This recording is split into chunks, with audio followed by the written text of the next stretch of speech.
Сәлем қыздар, бүгін өте жұмсақ, дәмді пирог жасайтын боламыз. Ең алдымен заварник кремін дайындап аламыз.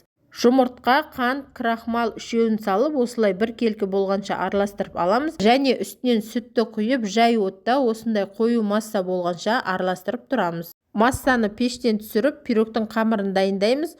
Бір шай қасық ванилин салып жіберсек те болады. Міне осындай аппақ болып көпіргенше араластырып, сұйық майын, қаймағын салып, тағы да араластырып аламыз. Алдын ала електен өткен ұнға бір шай қасық разрыхительді қосып, ұнды екі бөліп салатын боламыз. Ұнды барлығын бірден салып жіберуге болмайды, массамыз басылып қалуы мүмкін.